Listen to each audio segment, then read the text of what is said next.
for this evening, and we may begin with roll call. Honorable Chair Johnson. Here.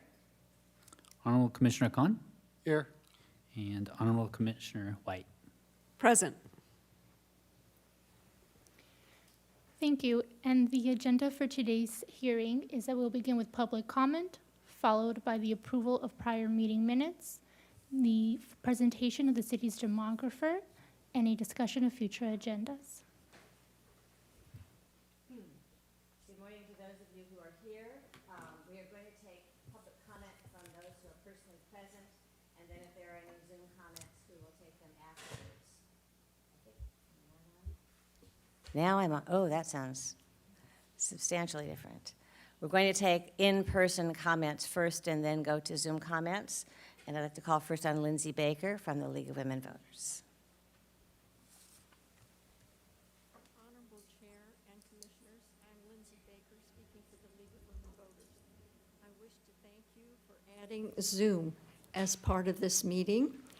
And I would also like to ask, in looking at the City of Santa Barbara website, there was no mention of this meeting or the Redistricting Commission on the website for the city.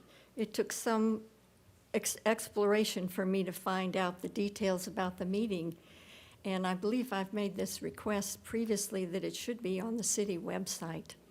Thank you for your consideration. Thank you, Ms. Baker. And it was on the commission's website, but not on the city's website. Is that it? Okay. All right, thank you. And Dr. Ebenstein?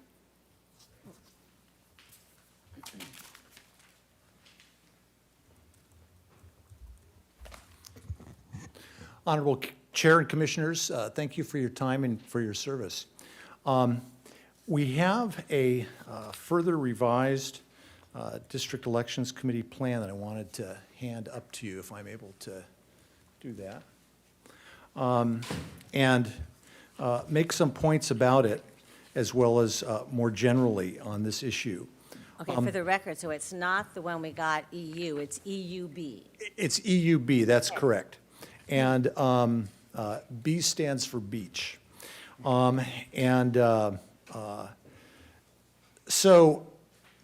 I should say, first of all, this issue goes back many years with the District Elections Committee and its members who have worked hard to try to see district elections in the city of Santa Barbara. And we've appreciated the work of the Independent Redistricting Commission, National Demographics Corporation, members of the City Council and community, City Attorney Ariel Colon, and others who have, we believe, worked in good faith to try to see that the provisions of the Viñales judgment are adhered to. And in current circumstances, we believe that that requires District 1 to be a majority Latino CVAP district and District 3 to be a plurality Latino CVAP district. During the course of the hearings, District Elections Committee has really tried to listen to input, as all of you have, and I think all the members of the community who have been following this issue and interested in it, and try to come up with maps that everybody can support and as many aspects as possible that people suggest are incorporated. And some of the earlier aspects that have been incorporated include all of the high fire area being in one district, Cleveland School being in District 1, Eucalyptus Hill, the Eucalyptus Hill area being in District 4. Don't divide the Upper East Side between two districts. Split the waterfront equitably if possible, including some area for District 1. And then have districts that are compact and reflect communities of interest. And we believe the maps that the District Elections Committee has already submitted to you reflect those criteria. This final map that we're giving to you this evening that we hope will be included among your recommendations for final consideration for your hearing, your last hearing later this month, would be what we're referring to as the Plan EUB. E stands for Eucalyptus Hill in District 4. U stands for Upper East Side, all in one area. And then B stands for some of the waterfront area being located in District 1. In fact, most of the waterfront area that's currently in District 1, which a number of people, including Councilmember Alejandro Gutierrez, requested that that District 1 continue to have some waterfront area. And this map would accomplish that goal as well. And I know that's something that members of the commission have referenced, and that would result in 4 districts then having waterfront area within them. District 1, District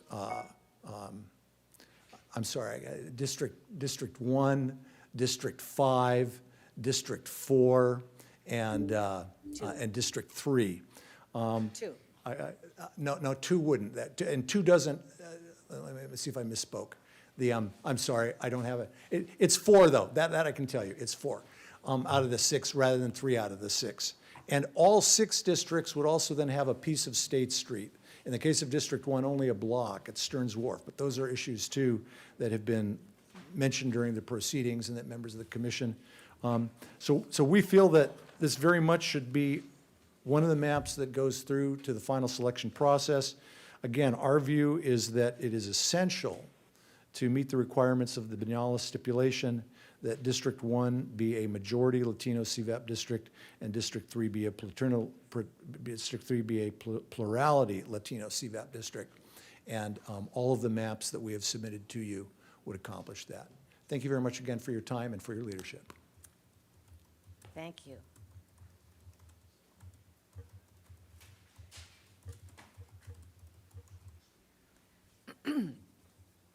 Lee Heller. Honorable Chair and Commissioners, thank you. I wanted to follow up on something that Dr. Ebenstein said that I think is really important, and I brought it up last time, and I also sent you written comment after the last meeting. As you know, under the law, and I know you're retired judges, so you understand this, it is critical that we have at least one majority-minority district, and if we can't get 2, that we have a plurality majority district. And that needs to supersede things like having a block of State Street in a district or having some waterfront. If all of that can be done, that's great. But the whole point of having districts is to ensure adequate minority representation. That's the basis of the lawsuit. That's been the whole move to district elections from at-large elections. The reality is that all members of the council function as at-large council members in their advocacy. You don't have to have a piece of State Street in your district to serve on the State Street Advisory Committee, for example. So I just want to ground us again in that fundamental need to make sure we have the strongest possible majority-minority representation. On a more practical matter, following up on Ms. Baker, I tried to do my homework today before coming in by looking at the maps on the website, and I'm not sure if NDC is using a different tool, and Dr. Phillips can speak to this, but I couldn't call up these maps and get the majority, minorities, and the CVAP information the way that was available when we were at the county. And so I don't know if there's a way to change that tool, because the only way I'm able to see it is in these printed, what are presumably PDFs, as opposed to being able to do the advanced homework so that I could come in better prepared to comment on these maps.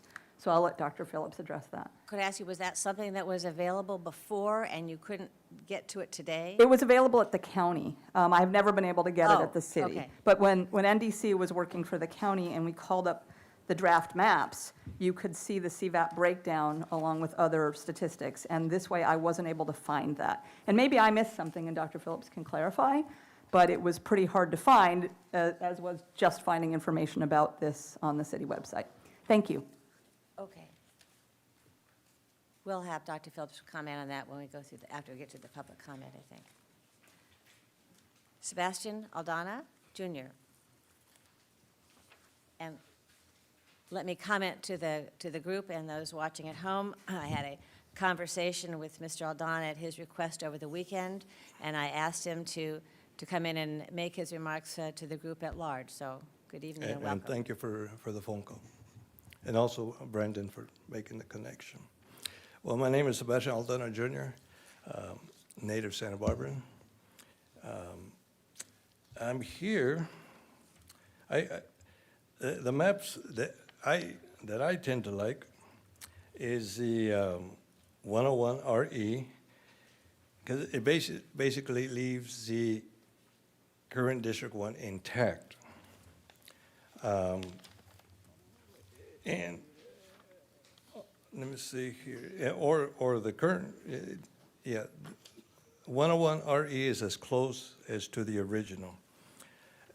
Back in 2015, there was an agreement, and everybody wanted a piece of State Street. So it was agreed that all districts would have State Street. And for the map that just got handed to me, that Plan U, EUB, which takes State Street away, it takes the funk zone away, it takes the lower State Street area away. I disagree to this 100%. And at some point, the top northeast corner of 101 RE, if we could kind of dissect that a little bit, just curious to know, because I believe that's Coda Street going east and west, and I believe that's Soledad going north and south. It was my understanding from the last meeting, you wanted to keep neighborhoods intact also, but yet, on the contrary, you're doing the opposite right here. And then also, we had the meeting on the 9th, correct, at the last one. And here's a Census Bureau estimate of undercount and overcount in the 2020 census. So on the 10th,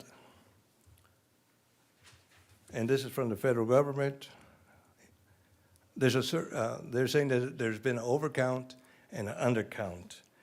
And without proper information, I don't see how you can make a final decision. I have 3 copies here, willing to share. Do you care for one, Doctor? Do you have it? Or, This was in the news, right? This is a news article? Because I read that, but, Chair Johnson, actually, our city administrator sent this out Oh, today. okay. The Census Bureau has reported on under and overcount data. yes, so if you're going to get operated on without proper analysis and diagnose, you can't do the operation. So for now, that's all I got to say, and then I'll see the presentation, and then I'm sure I'll be up here one more time. Thank you.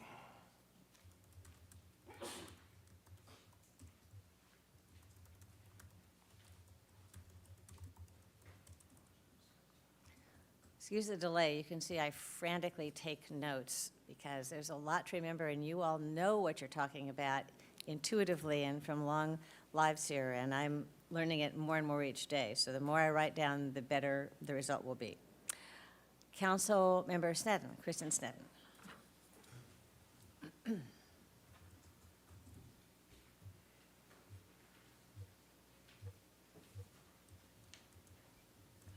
Thank you. I believe this is the first time I've spoken at this podium on this side, so. Looking this direction. Yes, happy to see how it goes from here. Could not be more pleased with all of the changes that have happened and been incorporated as far as District 4 is concerned, with the most recent plan from Dr. Ebenstein.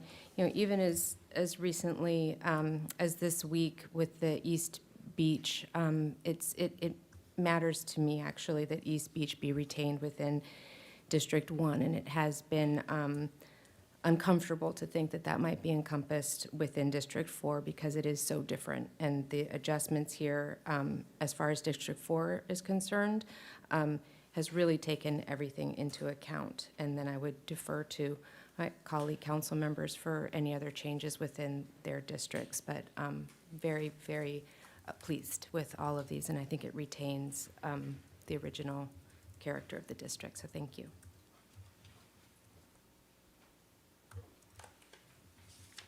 Howard Green.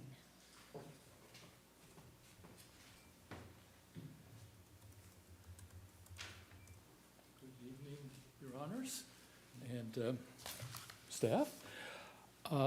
I also want to comment on the reports from the U.S. Census District.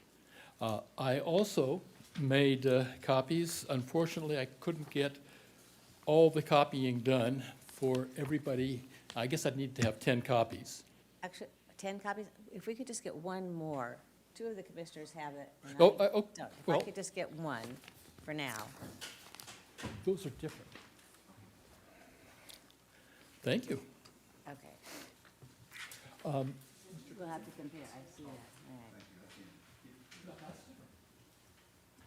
Okay. Can I see the cover? This here is for a second? something that, Madam Clerk, Okay. I prepared to try to document the sources that I used in researching this question of the undercount. There are two or three census documents. There are multiple press reports from last week, and within the last week, and a couple of more ancient ones from 2021. The solution, I think, for you all is to add another map to your collection. Uh-oh. And it's the current plan. There is something you all know about but don't like. It's called jury nullification.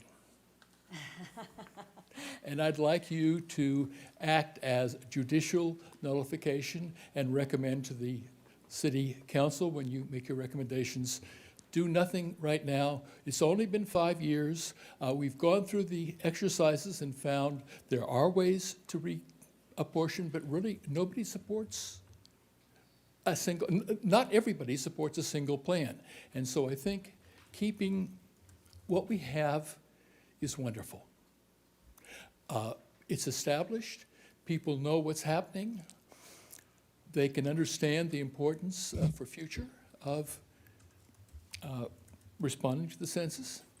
And I think it's just a simple, easy answer. I've been told it's not legally possible. I think that jury nullification isn't legally possible, but it happens. And I think judicial, you can refuse to take the case, just like the Supreme Court doesn't take all the cases that come to them. Thank you. Well, that was unexpected and thought-provoking. Thank you. Fred Sweeney.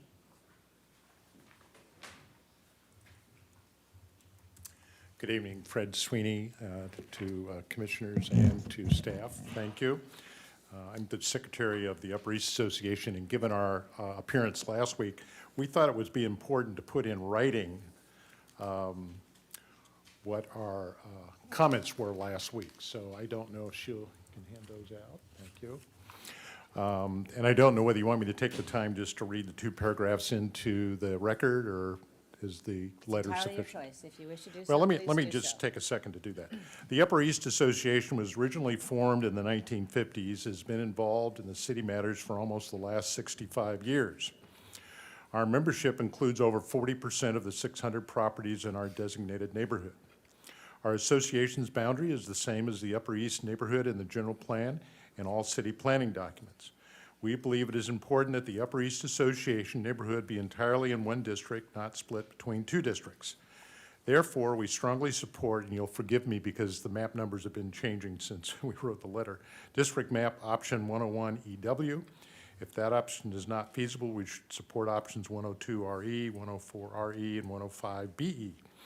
We do not support options 103 RE, 105 AE, or DEC Plan E that would split the Upper East neighborhoods into 2 districts. Thank you for your consideration. So I know those numbers have switched around, and based on the latest map that I briefly saw where you include District 1 down to East Beach, we think that would certainly be appropriate. Speaking as a private citizen, I would encourage you for the map that includes East Beach for District 1, For those of us who lived here, we know that what we refer to as the Milpas Corridor always plays second fiddle to State Street in almost everything. So I think it's important that we let that part of our city have a clear voice in the future of the city. And I certainly am concerned about the undercount, overcount that's been reported in our country's free press. Thank you.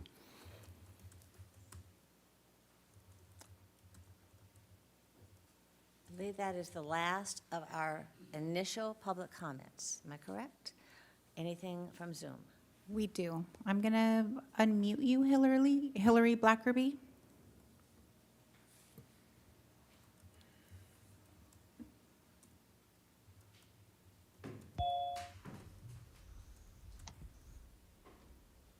Hi, can you hear me? Yes, we can. Okay, thank you. I didn't know I'd be the first one. Hi, commissioners, and I'm Hillary Blackerby speaking as a West Beach resident.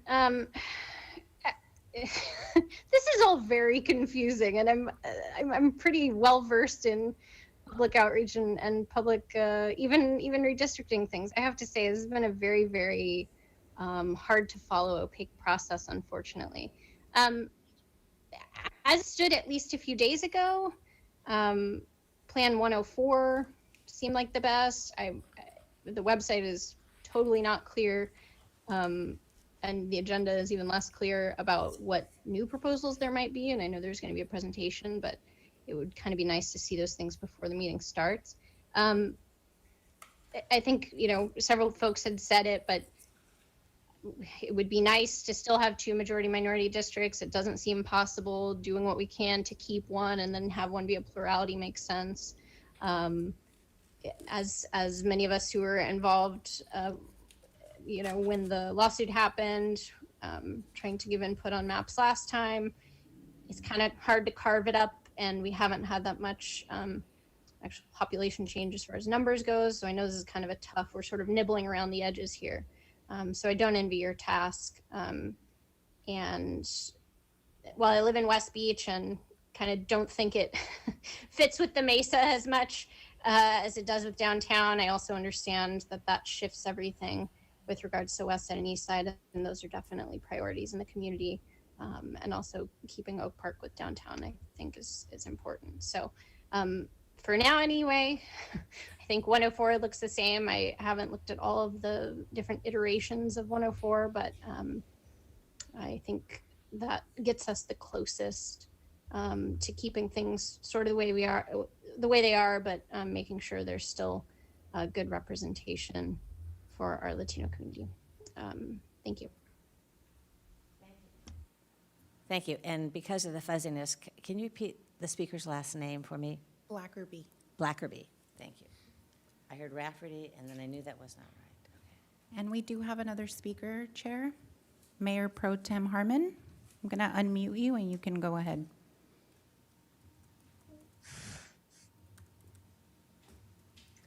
Hello, good evening. Thank you so much, commissioners. I really appreciate your effort and all the participation. It's been really wonderful just this evening hearing the public comments. I'm going to follow up my comments this evening with more detailed written feedback on the maps, but I just wanted to make very briefly one quick statement tonight. I represent the 6th district, the downtown district here in Santa Barbara.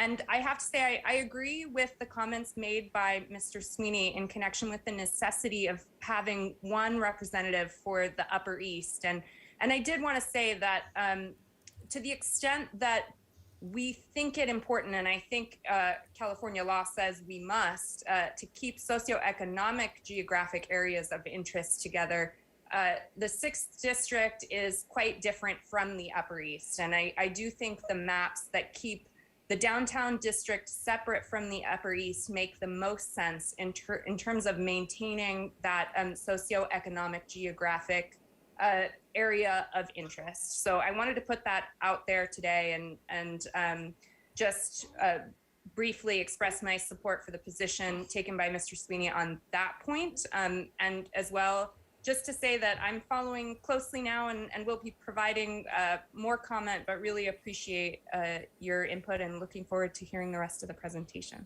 Thank you.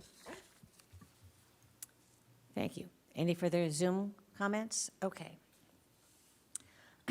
All right, we'll move on to the next agenda item before we go into the next iteration of maps with Dr. Phillips. Michelle? Thank you. We may now move on to the approval of prior meeting minutes.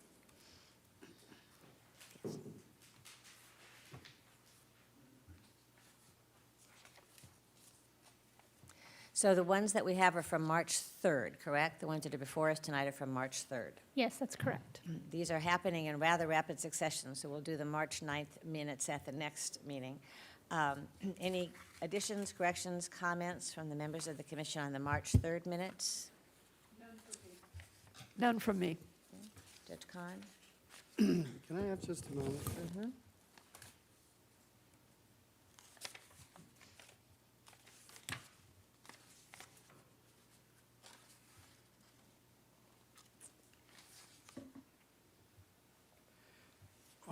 My only comment, unlike other minutes that we've received where there has been a short summary of the statements that were attributed to each speaker, in this case, there were quite a few speakers last time, referring to the March 3 meeting, but there is no summary of their statements.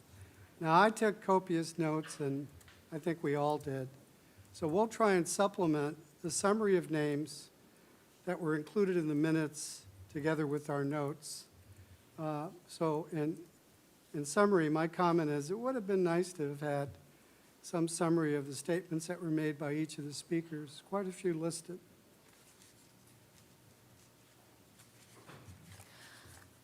I don't know if that's going to, if that treated as a request can be met with respect to the March 9th minutes, which haven't been prepared yet.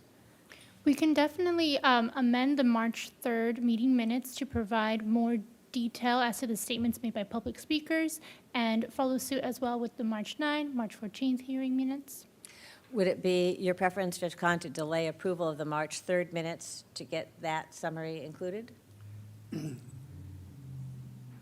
As I understand it, all of these proceedings are being recorded, so there is a record that can be utilized. I don't want to burden staff unnecessarily, but I think when we look back and we're trying to figure things out, having that testimony in one place without regard to our various notes would be valuable.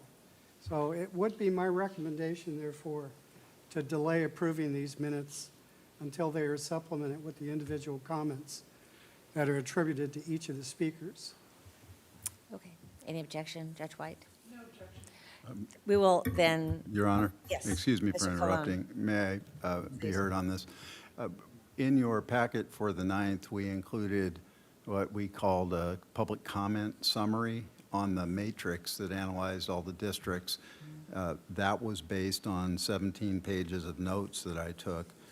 We would be happy to do that for the meeting of the 9th as well. I did not, in the public document, attribute those comments to individuals, but I have those records if you wish. I do recall that we discussed having a matrix prepared, and I think the matrix probably resolves the concern about not having the comments. I don't know, Judge Kahn, if that resolves your concerns. If there is clearly attributed to each of the proposed plans, specific comments made by each person, then I can live with that. Okay. Right. A larger version of this, okay.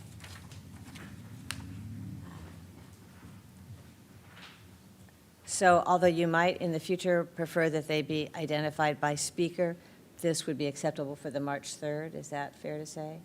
Yeah, would you like me to withdraw my motion? I don't think we have a motion yet, but if you'll make a motion to approve this, and we'll give direction to staff that we'd like to have them attributed to speakers for the next iteration. Does All that right, make well, sense? with regard to any comments concerning, and I haven't sat down and really studied this carefully, So I'd like to defer to each of you. If you're satisfied, this summarizes, with respect to each district, the comments that were made publicly. And I can live with moving that this be used in lieu of itemizing those comments in the minutes. That work for you? That works for me. Okay. Then I guess we would, I don't know if we would incorporate these into the minutes, incorporate this into the minutes of March 3rd. And with that, as the entirety of the minutes to be amended to include that, and would there be a motion to approve those minutes as amended? Judge Khan? I'd like to second the. Okay, would you So like? moved. I've gotten so used to him making the motion that I just turned this way. All right, second, and I agree. So we'll amend the minutes of March 3rd to include the public comment summary that's on the matrix, and Judge Khan would like to see them identified as a speaker for future minutes. Chair Johnson, if I might, I believe we should take that as direction to prepare a similar summary for March 9th and March 14th. Yes, except I think Judge Khan would like them the speaker identified. Okay, well. thank you. We'll do that. All right. The next item on the agenda is the next iteration of maps and where we stand. So, Dr. Phillips, you're on, and I'm going to ask you, you know everything you're about to say in advance, and we don't. So if you could just slow down a little bit, and every once in a while, one of us may just kind of hold up a hand or say, stop a second, because we are really frantically taking notes. And sometimes I fear I miss a little of what you're saying. So please go right ahead, but be prepared for us to stop you a little bit. Certainly. Chair Johnson and honorable commissioners, excuse me, apologies for interrupting, but I just wanted to clarify regarding the meeting minutes for March 9th and March 14th. Would you like us to attribute the statements made by each public speaker into the meeting minutes and create an amended matrix that includes those comments in a column as we did for March 3rd, or do you simply want meeting minutes in the more traditional format that includes public comments per speaker in a more detailed fashion? Judge Khan? Do you, if it's in the matrix alone, as long as the speaker is identified, is that adequate? And then we can incorporate those into the minutes? Yeah, I think I can use that as a summary. I do have my own notes, so. Thank you. Okay, Dr. Phillips. All right, so good evening, honorable commissioners. And I will, before I actually give my presentation, I want to bring up the interactive review map, which has all of the plans uploaded as layers in this box at the top right. So the default layers that are displayed are the city neighborhoods, the current plan outlines in black, and the current plan filled in with color. So if anyone would like to look at a particular plan, specifically if they want to compare that plan to the current district boundaries, they can leave the outlines checked, but uncheck the current plan with the color, and then check any plan that they want to look at.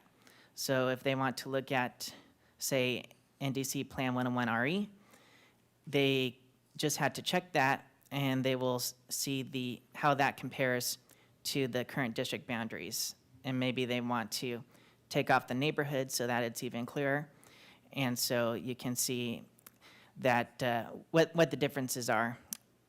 And there's also the option to display two plans at once if you want to compare the overlap between them.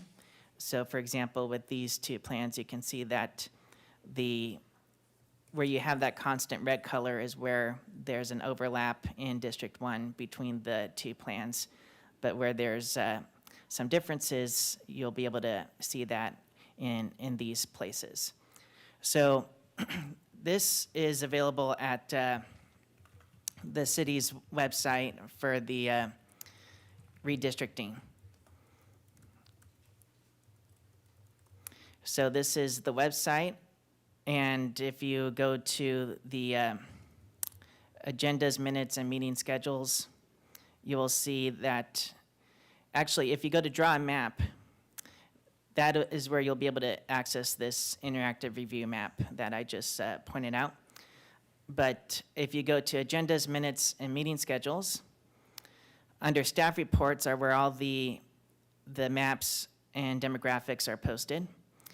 So again, to look at any of these maps, all you have to do is click on the PDF, and it will take you to the map.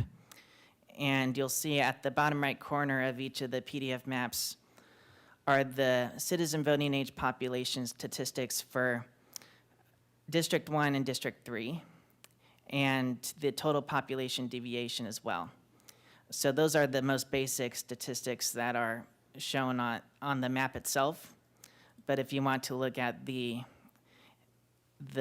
detailed demographics, you can click on the demographics PDF that accompanies that map.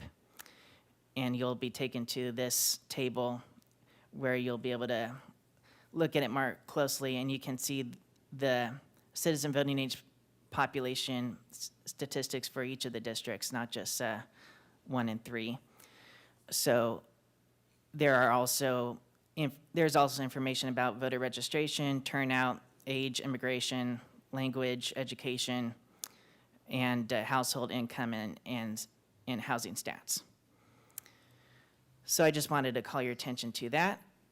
So let me now turn to my presentation.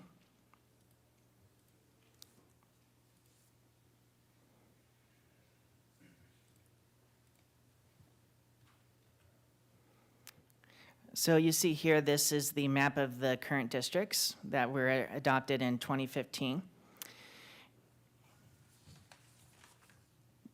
The redistricting rules and goals come from federal and state law. And you'll see under federal law are the requirements that these districts be equal in population.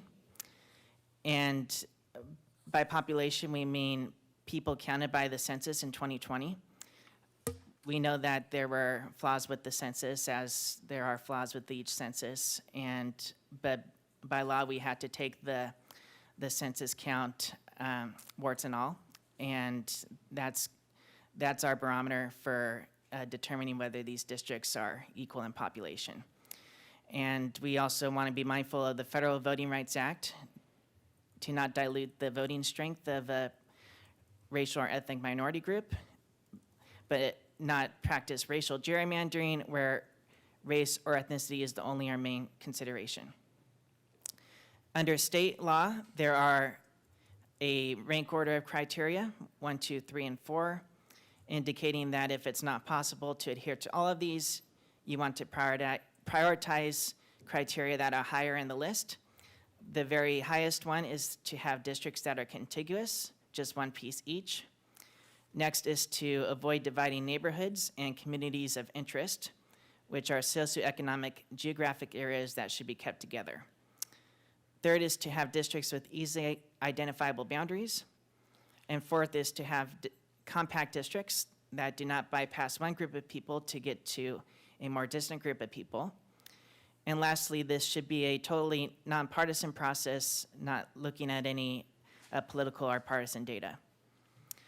Other traditional principles that you may or may not want to consider include minimizing voters shifted to different election years, respecting voters' choices, i.e. continuity in office, accounting for future population growth, and preserving the core of existing districts. So it's up to you how many, if any of these, you want to consider.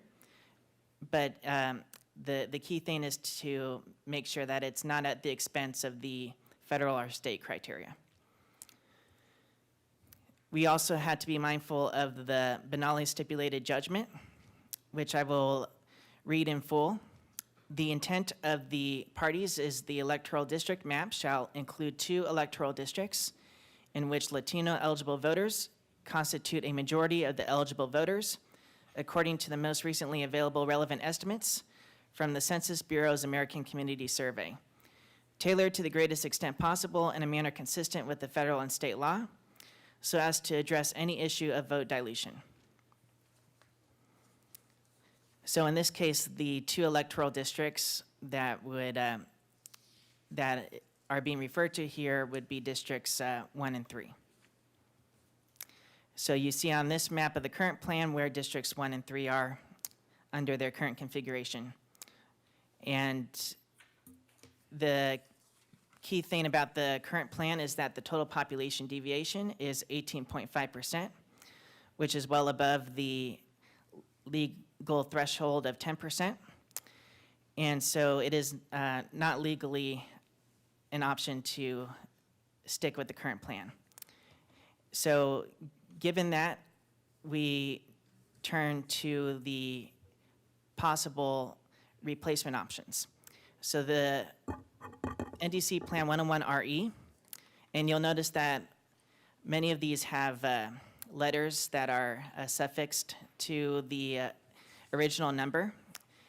The R indicates that there was a further revision, and the E indicates that there was a further revision on top of that to keep the Eucalyptus Hill neighborhood together in District 4.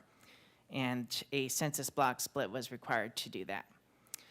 So with NDC Plan 101RE, we have a total population deviation of just over 6%. You have a majority of the citizen voting age population being Latino or Hispanic in District 1, and 42% in District 3.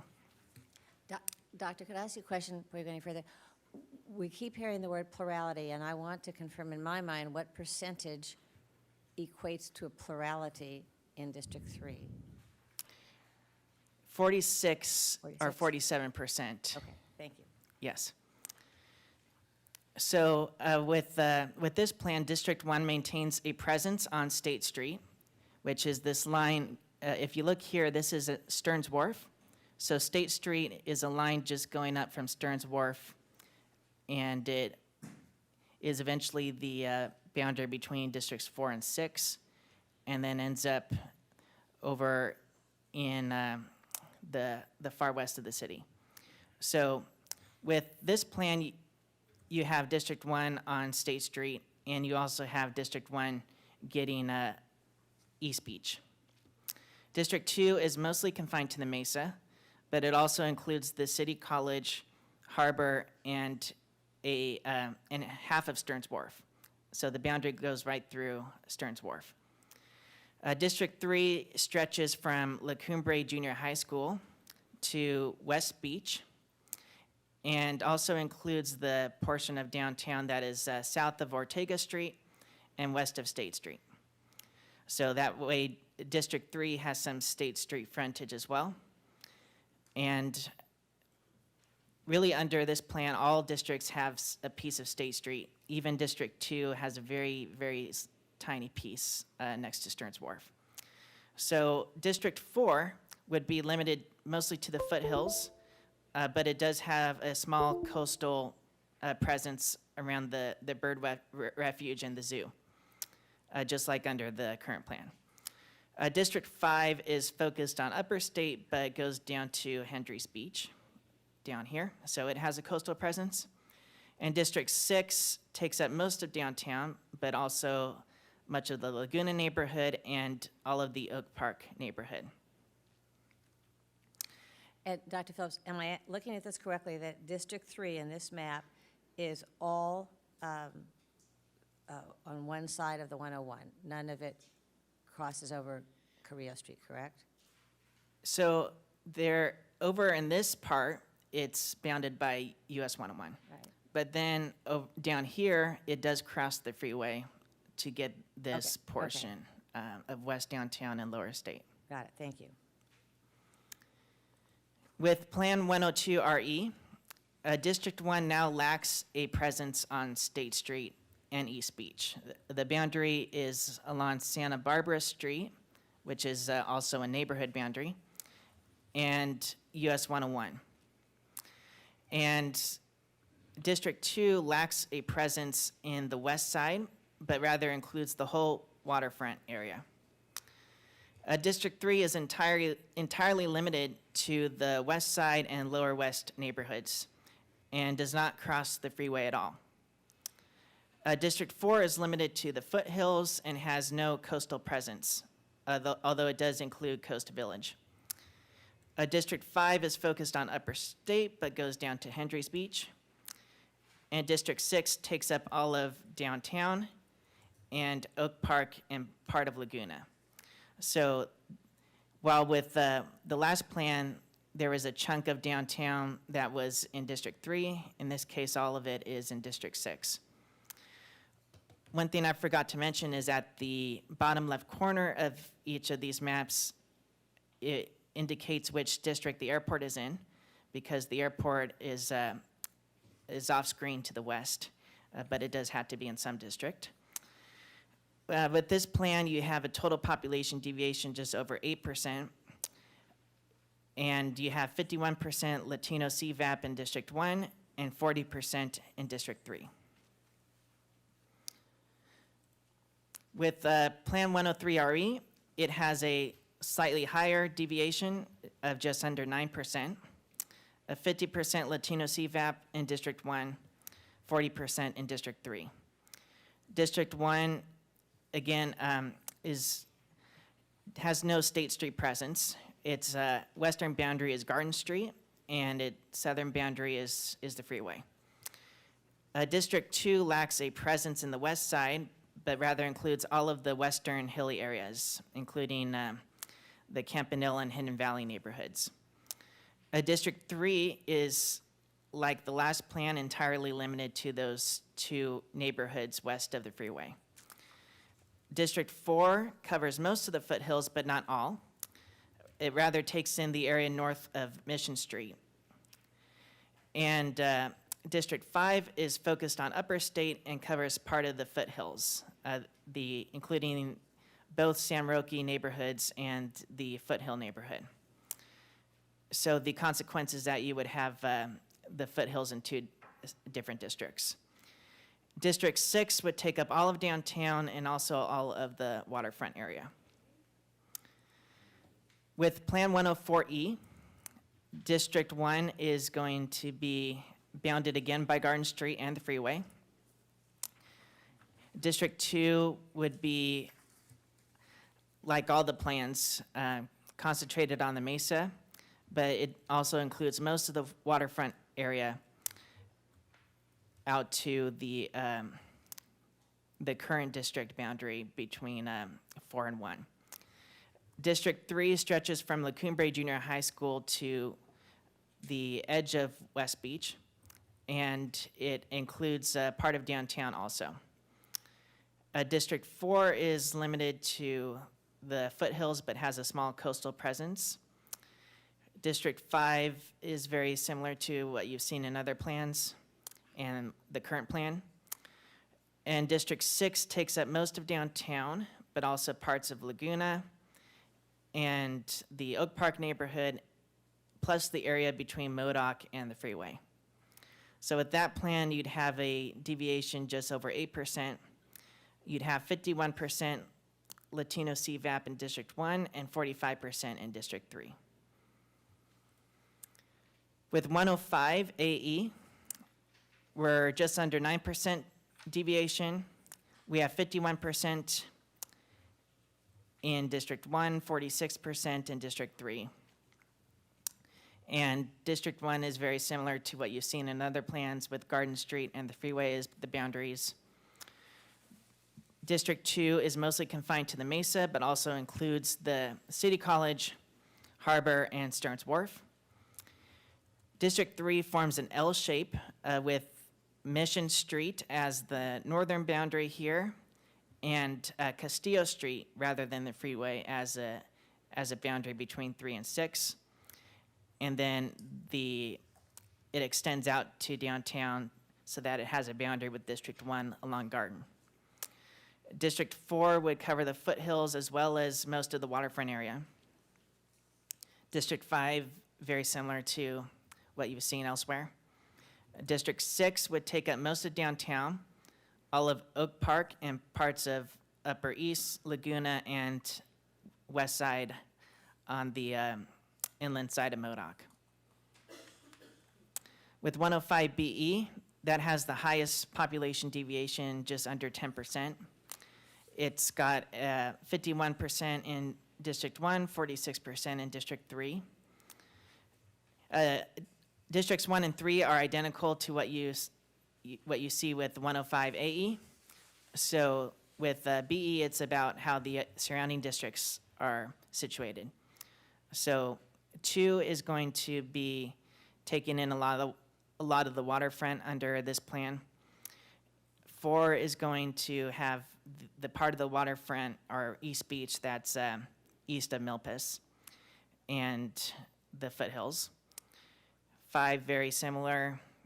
6 is going to take up downtown, most of downtown, all of Oak Park, and much of the west side, going well past Modoc to the edge of the west side neighborhood, where Bel Air begins.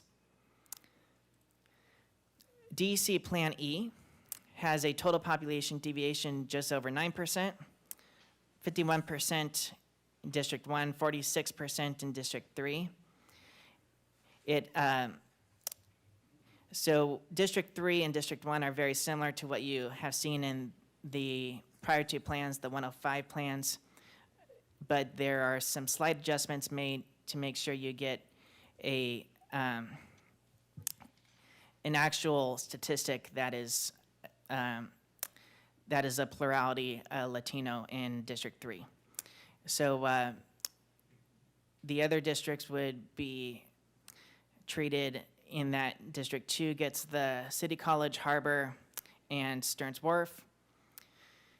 And 4 is getting the foothills as well as the waterfront area.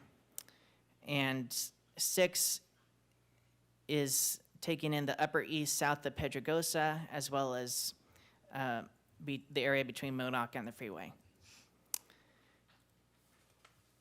DEC Plan EU has responded to the comments from residents of the Upper East neighborhood by no longer dividing that neighborhood, but rather putting it entirely in District 4. And so with that plan, you would have 9.3% deviation. You'd still have the same statistics for Districts 1 and 3 because they're left unchanged. What has changed is that District 6 extends further west past Modoc so that it has more of the west side neighborhood. And the boundary between District 2 and 4 is along Garden Street. So there's, in contrast to the original DEC Plan E, there's less of the waterfront in District 4.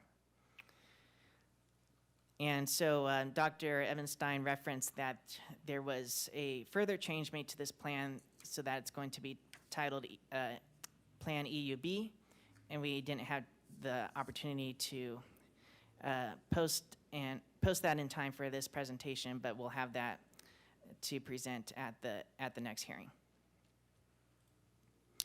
Lastly, at the request of a council member and also a member of the commission, there was this effort to try to blend two of the NDC plans, 103RE and 105BE. And this is the idea was to try to have a District 3 that occupied as much of the west side neighborhood as possible while ensuring a Latino CVAP number that was higher in the 46% range. And so with this plan, you still have a majority Latino District 1. With District 2, it would be mostly limited to the Mesa, but also includes the Campanile neighborhood for population purposes. And so as a consequence, District 4 would scoop around to get the harbor and the West Beach and East Beach areas. And District 3 kind of hooks into lower downtown.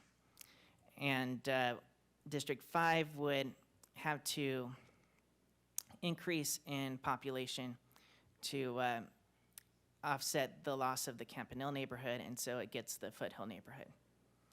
So this would have a total population deviation just over 9%. This is a comparison of all the plans that I've been presenting on, starting with the current plan. And you'll see the first column is the total population deviation. The current plan is shaded in red because it's too high. All the other plans are less than 10%, although there are disparities. With District 1 and District 3 Latino citizen voting age population, you'll see that it's highlighted green if it's a majority, and it's highlighted yellow if it's less than a majority. And so you'll see that some plans have higher numbers than others, though. You also see how many districts are on the coast under each of the plans and how many districts are on State Street, and also how many districts are in the foothills. And I highlight in this last column some potential compactness issues. So the plans that have the green mean that there's fewer districts that have compactness issues, while the ones that are yellow have two or more. Dr. Phillips, if I could ask a question. With respect to your plan comparison, you did not have DEC plan EUB at the time you did the comparison, correct? That's correct. And you could add that for us, of course. Yes, I can tell you that it's got the same total deviation as EU, so 9.3. So these would be the same, and I'd have to check on the rest of them. Thank you. Mm-hmm. Dr. Phillips, in terms of DEC Plan EUB, any other thoughts that you have so far, even though you haven't done the complete analysis of this, just preliminary thoughts? I don't want to put you on the spot, but it looks as if it divides the water very differently, has Eucalyptus Hill be more or less intact, does not divide the Upper East. Yeah, so if you look at DEC Plan EU, I can just highlight for you the changes that were made to revise it to be EUB. So what was changed was that District 1 now goes to the waterfront. So District 1 includes East Beach, the vast majority of East Beach, and the District 4 still gets a piece of the coast, but it's only around the bird refuge and the zoo.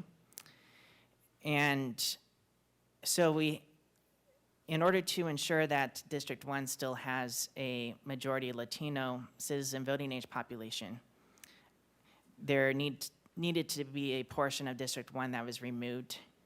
So we cut out this corner of District 1. It's actually the same area that was cut out in 101 RE. And this was because this has a much lower Latino population than elsewhere in District 1. So it was put with District 4.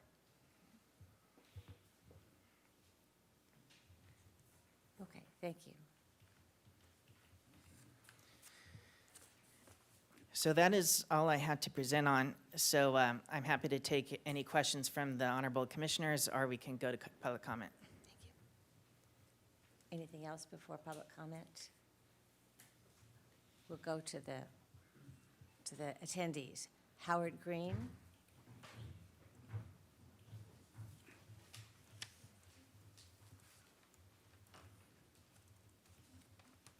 My public comment are going to be somewhat directed toward staff. The silliest is the airport.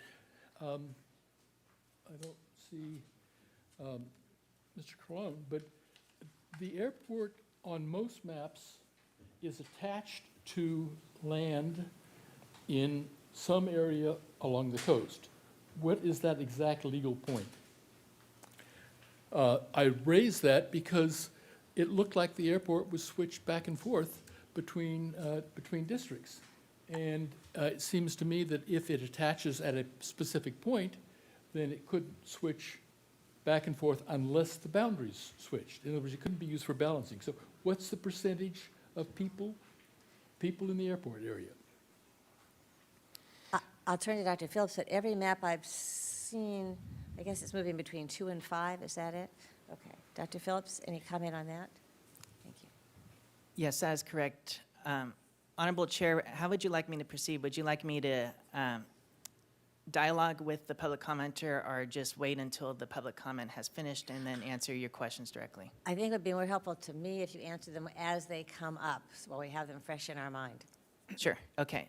So his question is the airport and which district it ends up in. It's almost always in District 5, but there are a couple plans where it's in District 2, and that's because under Plan 103RE, the Campanile and Hidden Valley neighborhoods are in District 2, and so the actual extension of the city territory to the airport branches off at the Campanile neighborhood. So basically, whatever district the Campanile neighborhood is in is where the airport district is going to be. And so under the other plans, it's in District 5. With this blended plan, it's in District 2. And there are, I think, just about 40 or so people who live in that area. In my impression, then it doesn't matter, it's just whatever the geography Yeah. leads. This is one, perhaps for our attorney. There are a number of Supreme Court cases that have dealt with gerrymandering, apportionment type of cases. At least one of them not only says no racial, but says also no ethnic gerrymandering districts. And so I guess I'm curious whether this came up in 2015 and how strong the case was that that decision didn't matter, assuming that there is such wording. And I'll supply it later if you don't know. All right, I don't know if Mr. Colon even wants to comment. I mean, the definition of gerrymandering, when I've seen gerrymandered maps, and I've seen plenty of them, just don't really look anything like these maps. These don't look like gerrymandering to me. They look like tinkering, but I'm not gerrymandering. suggesting these are gerrymandering, but I'm saying that it is favoring an ethnic group, which I believe was a practice that the Supreme Court looked poorly on. They may have said it as a second between racial and ethnic, but I think it was there. But we can all look at our law books. Well, let me have Mr. Colon see if you want to comment, sir. Thank you, Your Honor. Dr. Phillips explained it at the outset. What is unlawful is to use race or ethnicity as the sole or even predominant factor in deciding the districts. The maps that have been prepared do not do that, and I believe Dr. Phillips attempted to demonstrate that early on when he presented what was described as a heat map that was a map based solely on ethnicity. So I don't believe this is an ethnic gerrymander by any means. Thank you, sir. One of the big issues you all have is how do you narrow this? How do you get this down to, 1, 2, or 3 that maybe are worthy of drilling in on and discussing with the council or recommending to the council? So I'm hoping that before the evening's over, that you'll have time to discuss among yourselves what process you'd like to use. This is not a normal kind of judicial opinion unless you're on the appellate bench. And then you don't have to do it in public. So I'm hoping we'll have a list of top choices and be able to focus all of our attention among those. The current district, could you put up the current district, please? Has a very good statistic in that the two districts referenced here are both, what was the word? Not majority, but Plurality? plurality. Now, one of them is within the 47 or above plurality, but there's not that much difference between 45 and 47. So my point is that I don't think we have to change, but I've said that before. The last issue is how that 18.5% is calculated. If I understand correctly, if the mic is the midpoint, then it's the distance between the highest population district and the lowest population district compared with the city as a whole. So I think that the purposes that we have of trying to represent underrepresented people is met by maintaining the current. Thank you. Thank you. Megan Turley?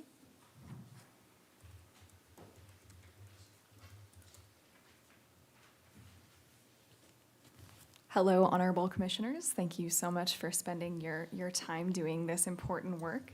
I'm a resident of District 4, and I also participated in the county process, so I know firsthand how sometimes confusing and difficult this can be. So again, thank you so much for sticking with it and asking the important questions. I had sort of a question and also a comment about the voter turnout numbers that you're taking a look at in your packet, specifically about the 2020 and the 2018 elections. Just wanted to point out that those election numbers are unusually high for turnout. So please take that into account when you're looking at that as a percentage of voter turnout, that it will likely be less than that going forward. And then also a question for Daniel. Hi, Daniel. Is this data reflective of federal turnout or local turnout? And I'm very curious to see if we have local election data for 2019 and 2021, as this will be very, very crucial for you to differentiate whether the data is actually helping you to make an informed decision about our local voter turnout. With that being said, I think that the map EUB makes really slight but changes to the existing map, but really respects the neighborhood representation I'm and sorry, Latinx. which map was it? EUB. EUB. Yes. So it's not in the packet. DEC Plan EUB. I think I really like that District 1 has beach access. I think that the CVAPs are respectable. Again, that 50% and the 46%, if you actually look at the voter turnout, even for something as high as a 40% or 46% district in District 3, you're only looking at about 36% of those people actually turning out for an election, so please keep that in mind. And then I think that also Plan 104E is a good option, but District 2 is less compact than I would like it to be and deprives District 1 of that beach access. So yeah, I think that's all really important to think about, but specifically, please take a look at those voter turnout numbers and drill down into that data a little bit more. Thank you. And I want to just confirm something with Dr. Phillips. It's not voter turnout, it's voter eligibility, is it not? So if you go to the demographics tables for each of the plans, I can show you. I separated them all out from the maps, so I wouldn't have so many pieces of paper. Hold on a second, let me get one. So just taking this plan as an example, Okay. NDC Plan 101RE, the voter eligible population is another way of referring to the citizen voting age population. And so that is this series of rows. And so we want to look at that when we're considering whether a district is majority or plurality of some racial or ethnic group, because the courts have said that when it comes to satisfying the Federal Voting Rights Act, that's the key data to look at, looking at those who actually can vote to ensure they have the opportunity to elect candidates of their choice. Now, what Ms. Turley is referring to is these rows further down, including voter registration and voter turnout, which are broken down by race, ethnicity. These are estimates, so there's we do the best we can, but this data is not 100% accurate. It's based on the most recent presidential election in 2020, as well as the most recent midterm. The turnout is given there, and this data is collected at the precinct level. So that's the smallest unit of resolution at which this type of data is available. And so what you'll see here, these percentages broken down by district are trying to take what we have at the precinct level and translate it as best as possible to the district boundaries or the proposed district boundaries. And so it can be kind of crude because, of course, those boundaries don't match up exactly, but like I said, this is the best available data we can offer you to give you this information. So in the hierarchy of values with the Federal Voting Rights Act at the top and so forth, the percentage of people who actually vote is not really on the highest levels. It's a consideration. Is that fair to say? As compared to those who are eligible to vote, voting age population. Yeah, I will defer to your counsel on that. It might be a factor when it comes to I know there's the Gingell's tests that are part of adhering to the Federal Voting Rights Act, so that might be one of the factors, but it's not, what we tend to look at the most is citizen voting age population. I'll ask Mr. Clone if he wants to comment, but we are also going to ask for a legal memorandum from council between now and March 30th to remind us of all this, to update us with cases that if we've read them, we should probably reread them and so forth. So would you like to comment now or hold off for that request? We can do either. I would defer to Ms. Leone, who's available by Zoom, to address that directly. Good evening, Ms. Leone. Good evening, and it's nice to, it's wonderful to be present and nice to see you again. The registration and turnout numbers are included in Voting Rights Act analysis in order to measure the effectiveness of districts. So not all 51% plus or minus districts are alike. Depending on mobilization, strength of racially polarized voting, a number less than 50% may be adequate to provide opportunity to elect. And in some instances, percentages of eligible voters, that is CVAP, significantly higher than 50% are required for an effective district. Often this conversation occurs not only in redistricting, but also in the remedial parts of Voting Rights Act litigation. We're dealing here with two districts, which are one slightly above and one somewhat below, slightly below, I might say, I might comment, 50%.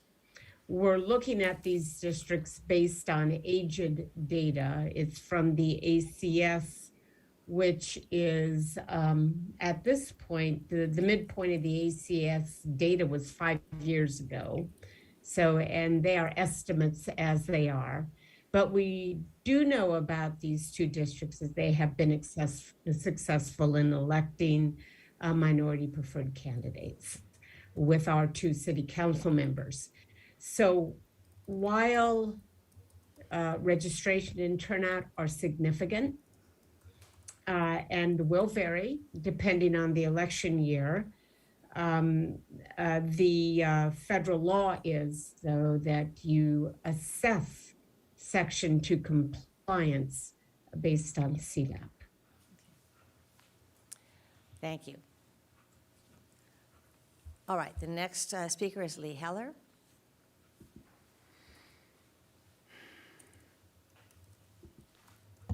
Chair and Commissioners, thank you. What Ms. Turley didn't tell you is that she was actually a commissioner on the County Redistricting Commission and spent 12 hellish months with massive amounts of public comment, so she really likes to drill down into the detail, and I admire her for that.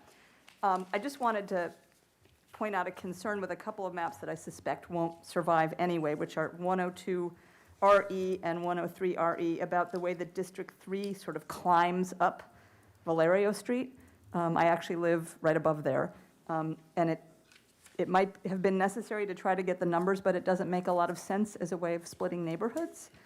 So I just wanted to pass that along. And although we haven't had a chance to drill down into EUB because it's new, thank you, Dr. Lebenstein, I think it looks promising, and I look forward to the greater analysis because I think it solves a lot of problems and gets us pretty darn close to the 50 and 46. It would be nice to get another percentage point or two in that District 1 CVAP, simply because 50 is cutting it pretty close, particularly when you look at voter turnout numbers, which you're not obligated to do, but which are helpful.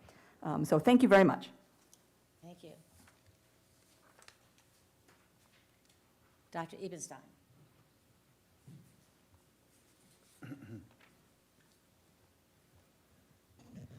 Honorable members of the commission, just a few other thoughts based on the discussion. One is that I thought it would be of interest to note that under the DEC Plan EUB, which you're completely entitled to consider in terms of that, I mean, you're able to make whatever recommendations you wish, and the fact that you're receiving it today, it doesn't mean that therefore it can't be considered in terms of that's up to you.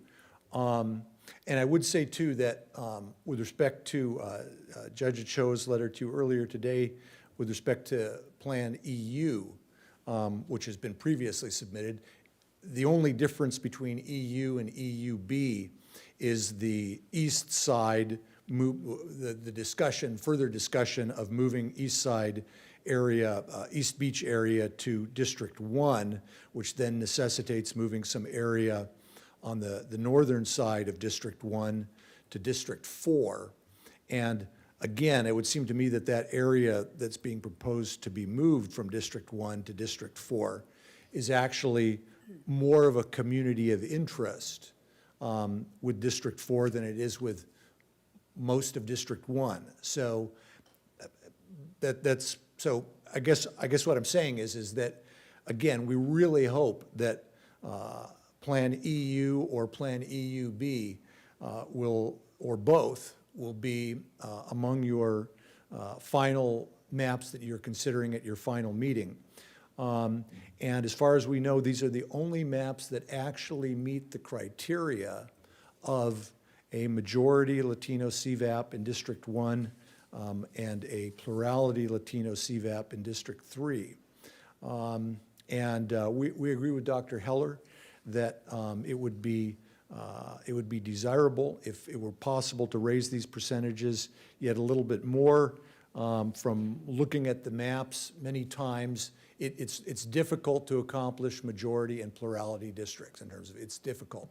And to respect neighborhood contiguity and the other issues.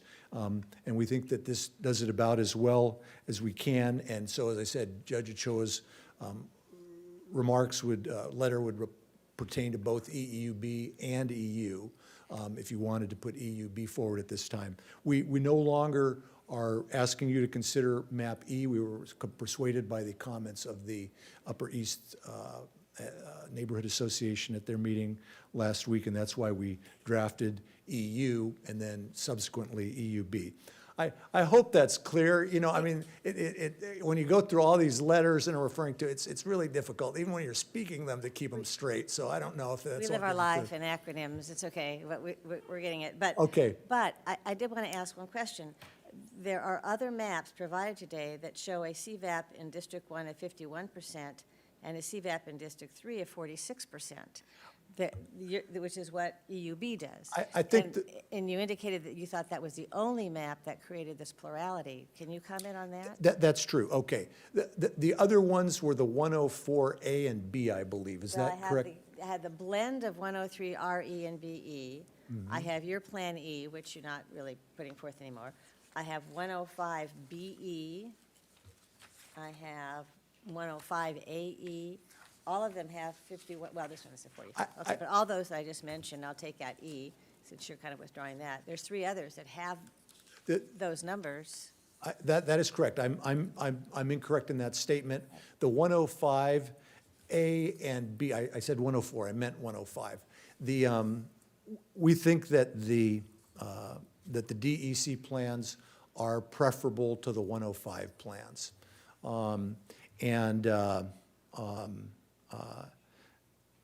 So that would be my response to that. Don't address as many of the concerns and issues that have been subsequently raised. With respect to the blended map, again, it seems to be an awfully narrow district in terms of, for District 3. And I think that's also the case with some of the 105 A and E maps. So that would be a quick response. The other point I would note too is that particularly as amended in the Plan EUB, the DEC Plan EUB, we haven't worked over these numbers exactly with Dr. Phillips, but in reviewing them, only about 5% of the city's population is shifting from one district to another.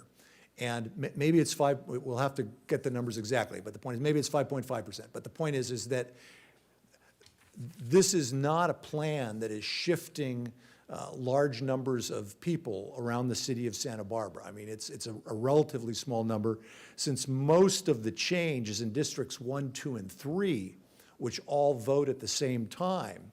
It's probably the case that only about 2 or 2.5% of voters would be shifted under the DEC plans to a different year.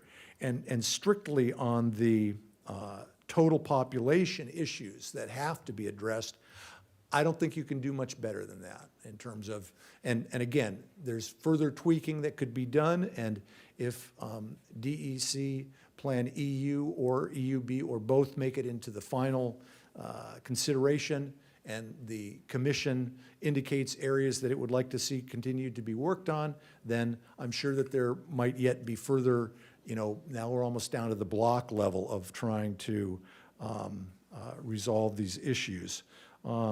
So again, in closing, we think that these DEC plans, EU and EUB, address all of, as many as possible, the issues that have been raised.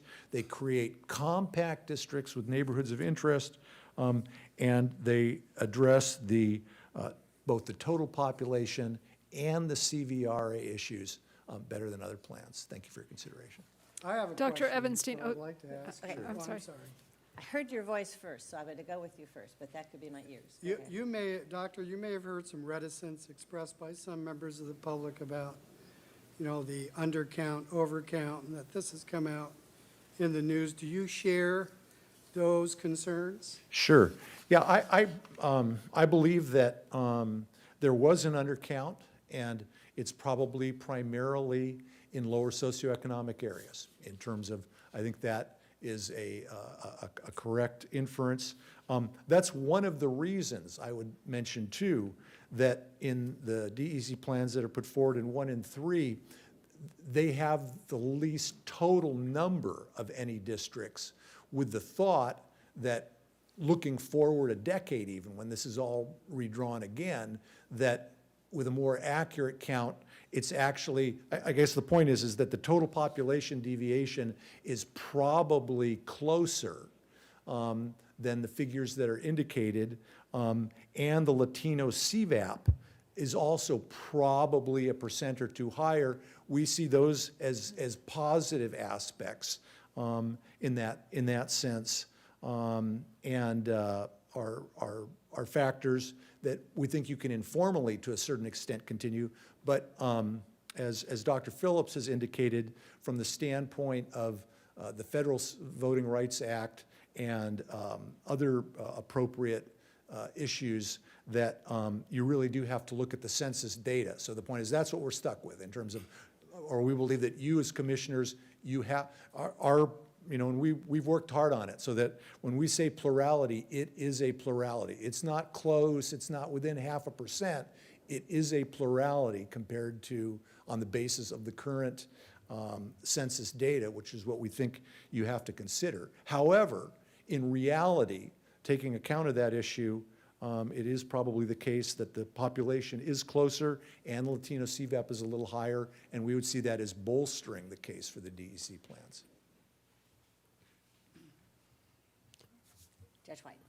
As Dr. Phillips mentioned, we do have to take the census data as is. And we Right. can speculate that it's perhaps not accurate, but as you indicated, it probably errs on the side of a higher Latino CVAP, which 5 years from now would be perhaps established. The one thing I did want to note, the difference between DEC Plan EUB and 105 AE, there was great consternation at our previous two meetings about breaking up the Upper East, and you've succeeded in keeping Upper East together. So I think that, you know, that is a good thing. You've got to. Good, thank you. And I think that's part of the, you know, many people's ideas are in all of these plans, and I think everyone really has worked together to try to address many of these issues. Again, not everyone's going to agree 100% of the time, but I think that all of these maps meet the federal, state, and other considerations which you have to consider. So I think that's accurate. Thank you. Thank you so much. Mr. Aldana, Sebastian Aldana Jr.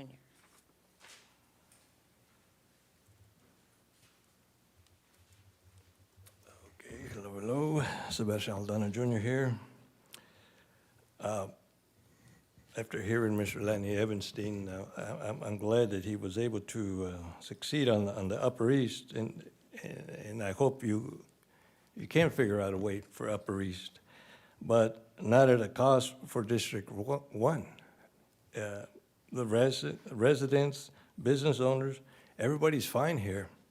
There was a gentleman over here, Upper East, he did mention that Milpas took second fiddle. Okay, he's correct. But at the same time, the Funk Zone took second fiddle to downtown. And then now, what is being taken away from the District 1 is a Funk Zone and the East Downtown area, Old Town. There was an agreement in 2015 where each district would get State Street. And that's the reason why District 1 has so many blocks of State Street. There's approximately 9 blocks, more or less. That was agreed upon. And now they want to take it away. This is a 2015 court order. And I'm right here as a elector. I think I could ask the question, Mr. Kalan. The agreement that was made, is it invalid now?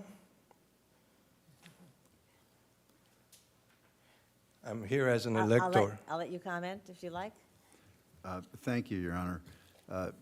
Mr. Aldana, we have laid out the stipulated judgment for the commissioners and identified clearly that the intent of all parties was to create 2 majority-minority districts that were consistent with state and federal law.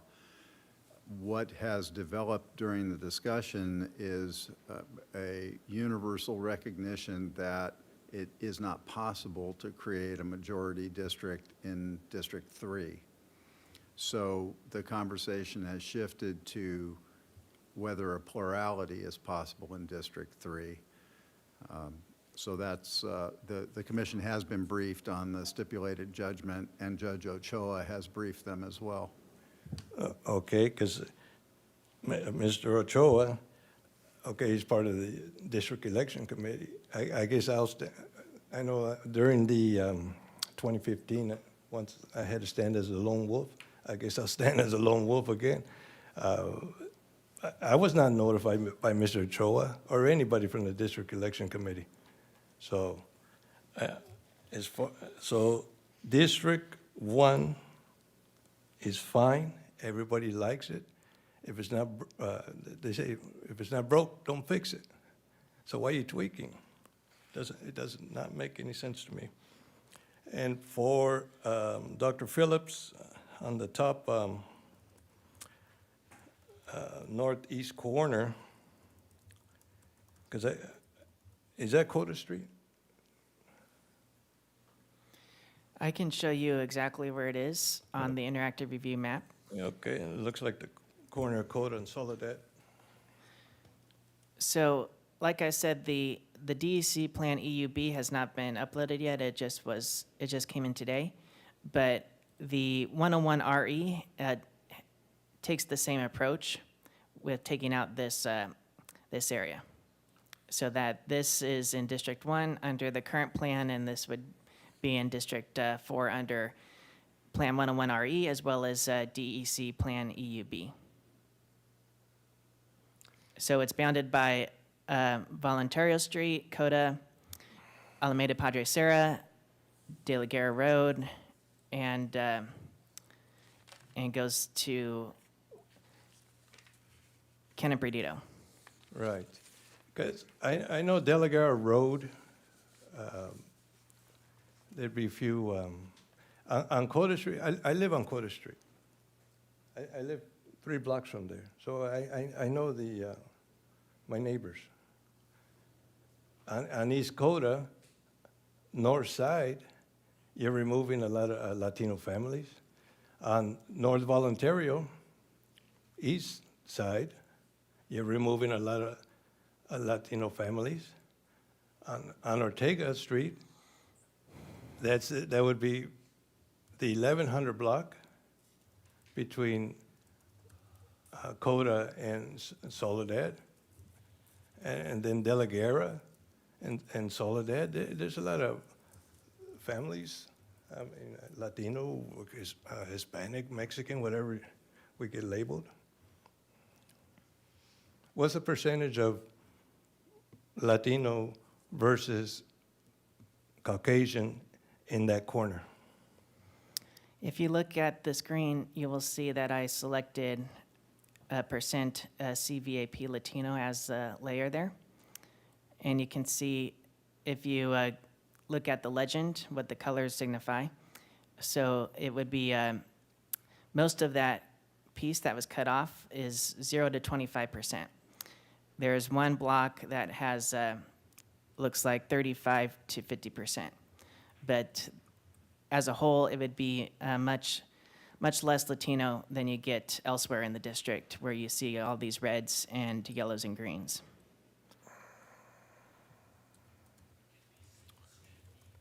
Okay. And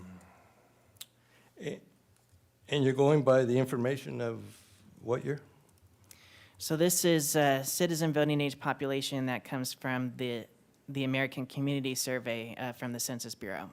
That's the best data we have, and that's what the Benally's stipulation tells us to use too. So what they say goes? Basically. There was the attorney that spoke a little bit ago. She said you're going off some information, the ACS from 5 years ago? Yeah, it's the best we have available. There was a pause in the data due to the pandemic, and so the most recent, it's actually collected over a 5-year period, and so the midpoint of that 5-year period would be 2017.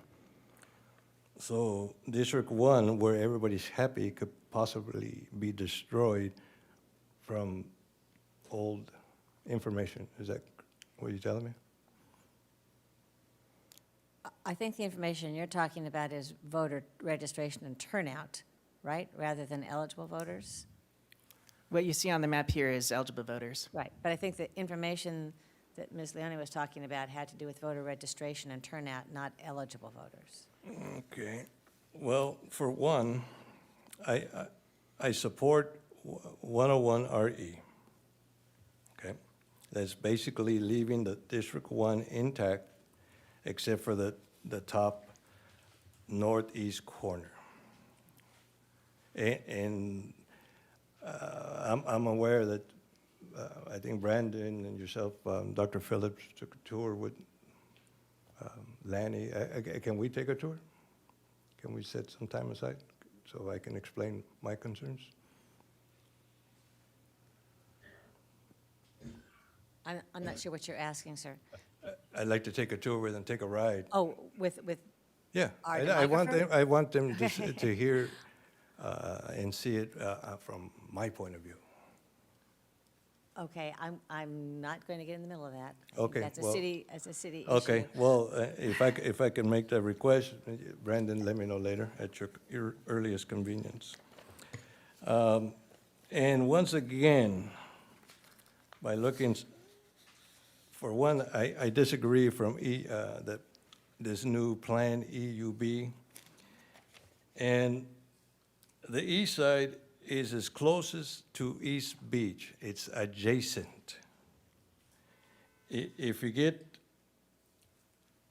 District 2, which is a Mesa, to come in and take the waterfront, the Mesa is not adjacent to East Beach. It could be adjacent to the West Beach, but it's not adjacent to East Beach. District 4, coming in from Eucalyptus, it's not adjacent to East Beach. So I agree with Mr. Howard Green to leave the current plan alone. But please respect the residents, homeowners, business owners in District 1 and do your very best to leave it intact. We're fine, we're happy. Thank you, sir. Thank you. Councilmember Sneddon?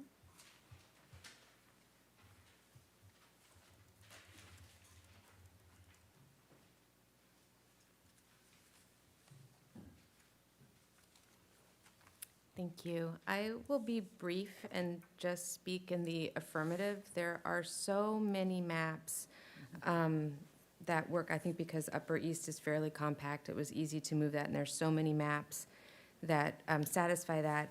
I think it's coming down to that respecting District 1 and then also District 3 and that sort of block by block of what is maintained in the character. And I think map 101RE, I've been supportive of that map from the beginning and since it was first introduced. And if it's amenable to Districts 1 and 3 representatives, I think that that one comes the closest to keeping those characters. So for the affirmative 101RE or the DEC plan EUB, if there could be some changes as Mr. Aldana suggests.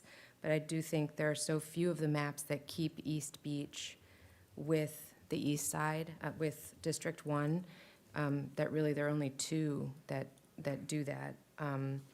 And then I haven't commented on this, and I don't know if it matters, but 2 of the maps write me out of my district, and they aren't the main top ones, so I haven't really mentioned that, but it would be a long 5 years to not live in my own district. And that's the 103RE, and then the blended 103RE and 105BE, because they're based on the 103RE. And for other reasons, the 103RE is not a top contender because it has the splits of different districts, the Upper East also. But I think the 101RE or the DEC Plan EUB with changes that could be maybe informed by the District 1 and 3 representatives. Thank you. Thank you. Councilmember Oscar Gutierrez?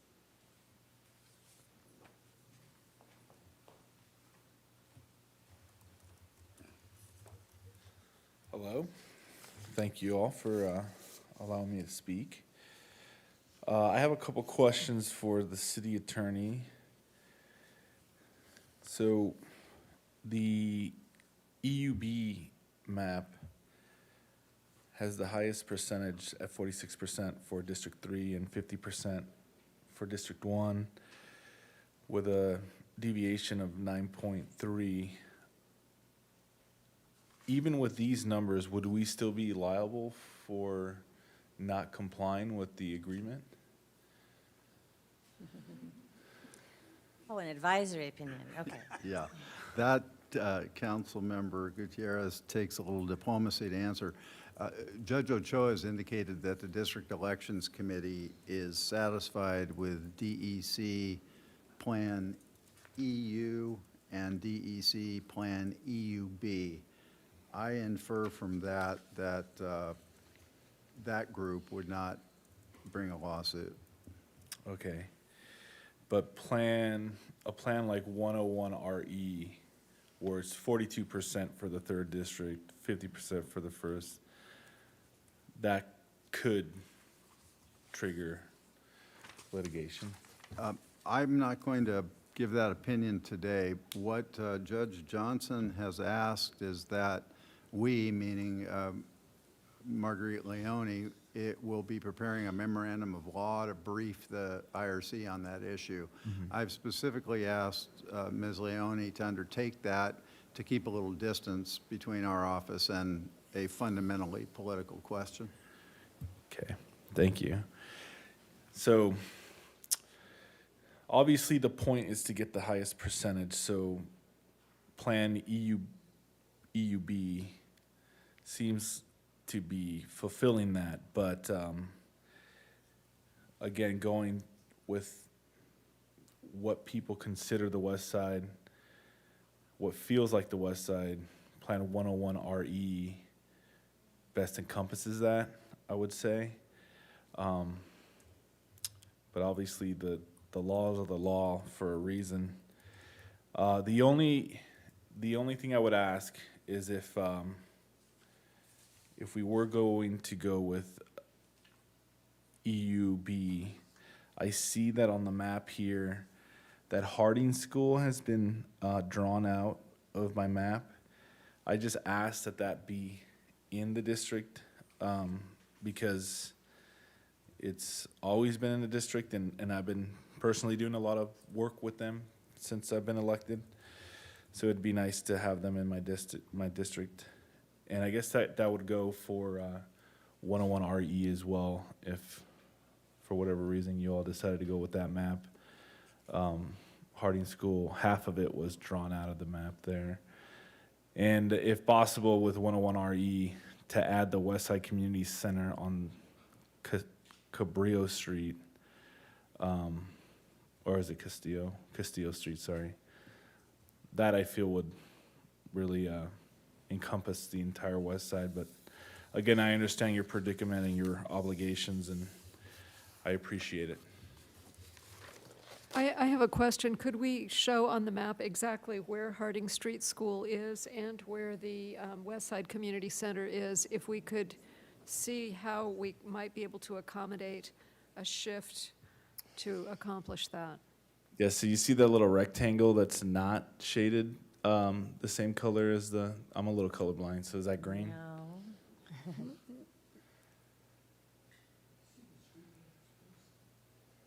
So that's Robbins and West Valerio and then Mountain, I believe. So that block is the other half of Harding School. So there's a big black top there with basketball courts and some classrooms. It's split in half by Robbins Street. So it's partially in 3 and partially in 2, as we're now seeing things drawn? Right, and no one lives there as far as I know. So it would just kind of be it'd be good to just keep it together. Dr. Phillips, could you tell us if that impacts in any significant way by including those? So with Plan 101 RE, it would be very simple. It would be just doing what the current district boundary line does, this black line, and just extending it outward. And so I'm not sure if that is its own census block or not, but either way, we know, like the council member said, there's no people who live there. So if that's the desire, it can be easily done. If a different plan is being discussed, such as the DEC plan EU, this is what that looks like. EUB is going to be the same in this part of the city. So you'll see that the boundary between District 2 and 3 is closer to the freeway. And that's because this area is less Latino. So if it were to be included in District 3, it would no longer be plurality Latino. So just that strip there where the school is, we couldn't just have it be this appendage that sticks out? So the way it is like the barest of bare margins that this District 3 is a plurality. It's like 46.27%, and the white is 46.26%. So adding any house basically would cause it to no longer be considered at least, but as the raw numbers have it, a Latino plurality district. Now, these are estimates that are based on margins of errors, and so to be so precise may not be desirable, but that's the intent of the DEC map, is for it to be, as the numbers show, a technical plurality. Gotcha. Okay. And the same goes for Castillo if we wanted to add the West Side Community Center? Yeah, so under the DEC plan, the West Side Community Center would, I believe it's here. Uh-huh. That would be in District 3. Under 101 RE, it would be in District 6. It would follow the current district boundary along the freeway. So it would, there would have to be changes made. Okay. All right, well, thank you.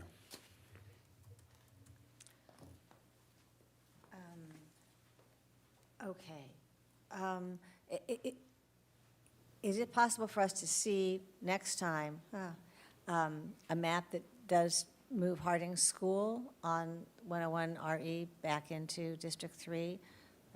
You didn't talk about the population in the area of the West Side Community Center. I just heard that no one lives, I hope no one lives at Harding School, so. Yeah, that, I can see it. Okay. I don't know if that is a census block or not, but you can just imagine it being right where that black line is. Mm-hmm. Okay. All right, Councilmember Alejandra Gutierrez. Good afternoon. I'm here to support Plan 101 RE, and for the reasons that I agree with the agreement when the districts were divided, that every district should have a say on the downtown area.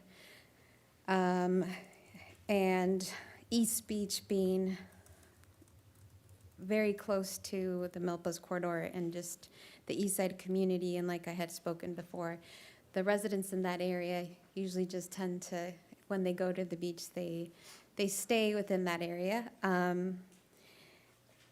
With the comments said earlier about the census, I do think that many of the people in my district just didn't participate in the census because of what was going on over COVID, and it's just a shame that we can't take that in consideration, but I understand your position. I also just wanted to share my frustration that District 1 and District 3, we have to find each other.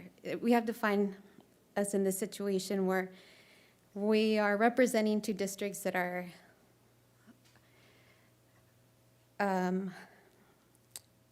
always kind of left at the end, and here we are, both districts again, trying to advocate to have a little, a say and a voice.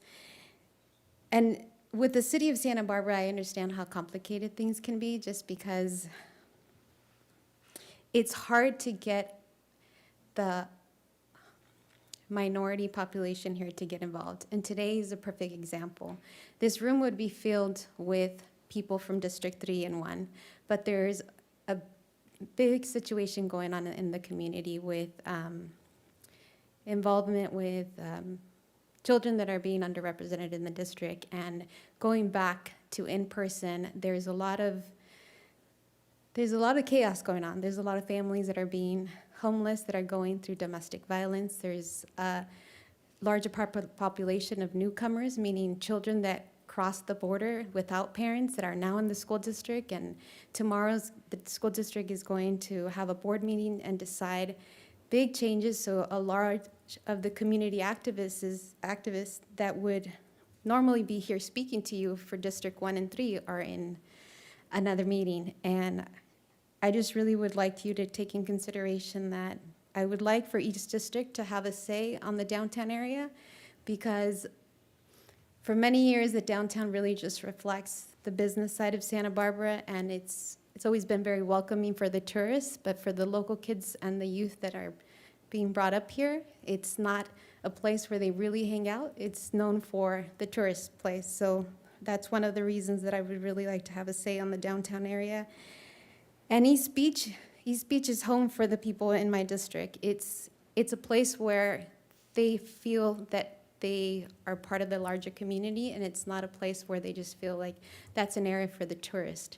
For a lot of people that grew up here in Santa Barbara, they feel part of their neighborhood, but not part of their larger community, because it's such a tourist town, and they can't relate to some of the places here in Santa Barbara. So that's why a lot of the people stay within their districts.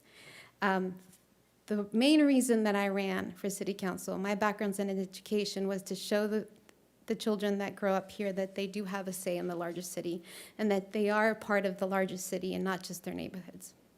Thank you. Thank you, Councilmember. Are there any Zoom comments? Yes, Chair. Hillary Blackerby, I'm going to unmute you, and you can go ahead and speak.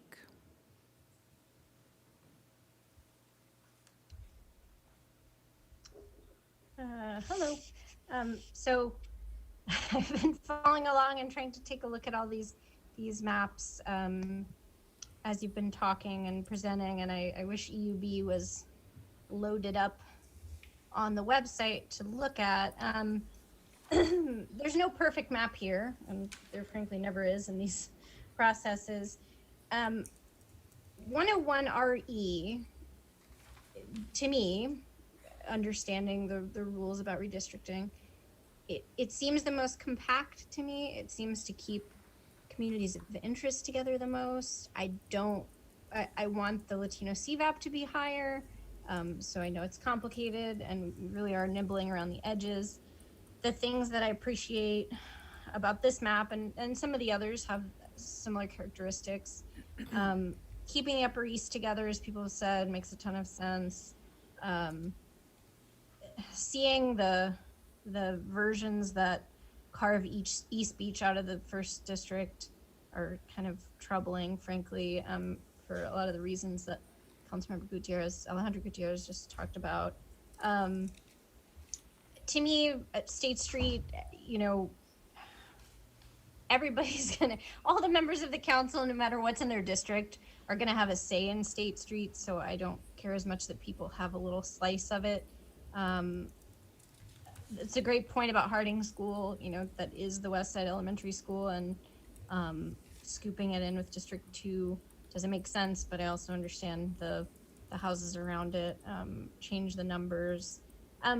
West Beach, one thing I like about 101 RE as a West Beach resident is that it's included with District 3, and at least my neighborhood, my part of the neighborhood, is predominantly renters, and we have a lot more in common with the the Flatlanders of the West Side than we do with the Mesa, and are more connected in with downtown on the West Side, in my opinion. So this one looks the best to me.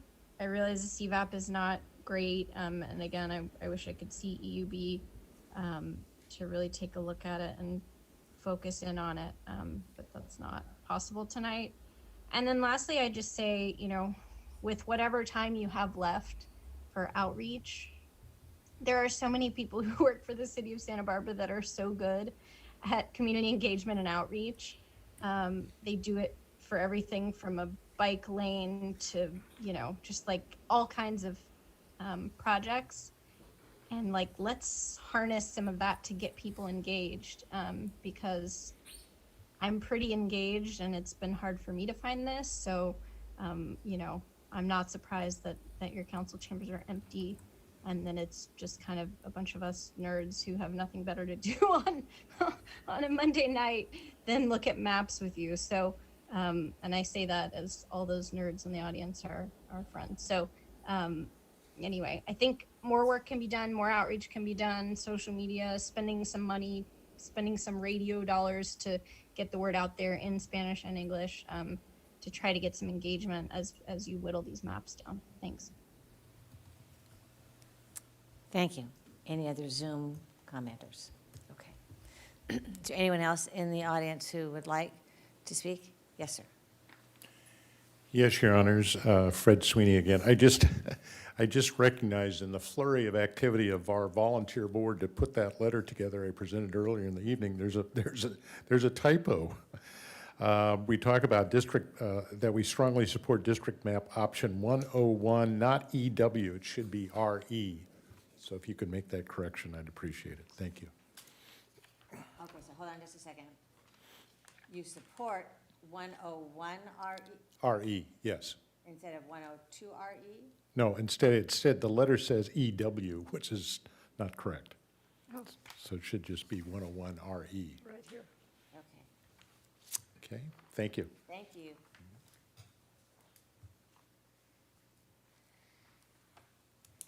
All right, any other comments? Well, we as judges are very used to discussing among ourselves and trying to reach consensus on things. It was commented very correctly by one speaker who would like us to engage in jury nullification. We don't do it in public. We do it around a table. So we have been extremely conscientious, I believe, in not discussing anything substantive about anything we've heard. We have, however, discussed procedure a bit, and I think that the next item really is future agendas. And so what we have kind of settled on is tonight, we still have a great deal to digest, and tonight we had hoped we could eliminate at least some maps and then do our own next round of homework so that at the March 30th meeting, we would be able to each identify 3 or so maps that we would like to focus on and hopefully reach a consensus in public for the first time discussing it then. So that will be my question, I guess, to the panelists tonight.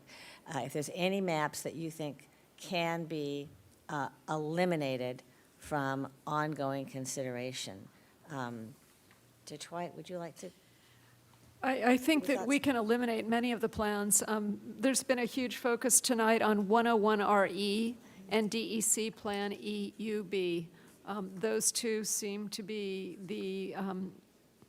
to satisfy most of the criteria and also satisfy the requirements of the Benalis judgment. The last thing that we want to have happen is go through this process and have the city sued for a voting rights violation. So those two seem to stand out for me, and I think I can almost eliminate the others. Okay. But with a little more deliberation. Understood. Judge Kahn? Well, that's 2. I mean, Well, that's who we're keeping. Keep We're it. talking about trying to eliminate. It's easier to keep the ones than to really tell easier. which ones I want to eliminate. You know, there are some earlier iterations of some of the plans that perhaps we could eliminate. I agree that based on the comments, 101RE, EUB, DEC, EUB is in. DEC has requested that their last iteration also remain, which is the DEC EU, which I think is fine. Judge Khan? Well, I think we started out with sequencing as numbers. Then we later added R. And then we heard from Eucalyptus Hill. And then there was yet another iteration that tried to adopt their concerns. And therefore, the maps were numbered RE. So I think to start off with, we can vote to eliminate all of the simple numbered maps and all of the ones that are 101R. I'd actually be fine with that. Judge White? I'm fine with that. I mean, it's clear to me that if it's just a number without a letter, it's out of consideration. The process that we've gone through has added letters to indicate that we are cognizant of the community's interest, Eucalyptus Hill, et cetera. You know, as I look at them, there are a couple, I'm just going to read 102RE and 103RE, which have very low CVAPs in District 3, and which have the East Beach allocated, well, the entire beach, almost allocated to Districts 2 or District 6, rather than anything to District 1, for example. And given the low CVAP, I'm not sure that those maps are going to be particularly strong for us. I would also indicate that 105AE is another one we should discard because it gives East Beach to District 4, and it's been very clear that they don't particularly want it. I think the language that was used was that it was an excess of spoils. They are giving us their Dolly Parton speech. They are declining to be nominated in the sense as not yet deserving. Maybe someday she'll do a rock album. Well, I would be willing to eliminate 105AE, 103RE, and 102RE. Judge Khan? Okay? I agree. Let's do that. And then that leaves us with DEC. There was a Plan E. That was your first one, correct? And I don't think that that's really being promoted at this time, so I think we can eliminate the E. I think we can eliminate the E, and I think, obviously, Dr. Phillips has to incorporate DEC Plan EUB, which was just presented tonight. So once that's incorporated, I think that's very much in play. And on the others, although there are problems with them, 103RE and 105BE blend has good numbers, but has the East Beach assigned to District 4. 104E has decent numbers, but assigns the East Beach all to District 2. Those might be problematic. What do you think, Judge Khan, about 104E and the blend, 103RE and 105BE being eliminated at this time? I have no comment. You know, if you don't want them affirmatively eliminated, I say we leave them in, because we can always weed this down further. I don't want to force this issue on anyone. I'll leave them in because we'll pick from these later. And then, Well, I think your thoughts about trying to concentrate on maybe 3 proposed maps makes a lot of sense. I mean, this is a daunting task, and you all know there is no one-size-fits-all. It's just not going to happen. We're going to try the best that we can. We're going to try and incorporate your comments as best as we can. But it simply is not going to be a one-size-fits-all. And so it's a daunting task because of all the different maps and the areas that are of concern to particular of you. Some want certain areas in, some want certain areas out. Some want certain schools in, And I just say, if we can try and concentrate on maybe 3 proposed maps for the next meeting, it'll make all of our jobs a little bit easier.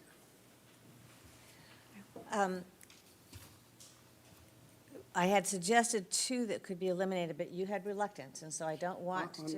which ones I think it again? was 105BE and the blend. It was the blend I was concerned about because of all the beach basically going, at least the East Beach and some of the West Beach going to District 4. So plan The blend of 103RE and 105BE. 105 BE. DE, also DEC Plan E, That's, yes, they have basically withdrawn those in favor And, of subsequent plans. and then 104E, right? Did we eliminate 103RE? That's the one where the Upper East is cut. I think that should be eliminated. Yeah, I think we agreed that could be. Good. 102RE, 103RE, and 105AE. So here is what I have that we have eliminated. Well, I suggested the blend, but I don't know how you feel about that. Okay. The blend, 103RE and 105BE, Judge White, did you feel that should be eliminated or not? That's the one that. 103RE should be eliminated because it cuts the Upper East Side in half. Right, but I'm speaking at the blend, the 103RE and 105BE.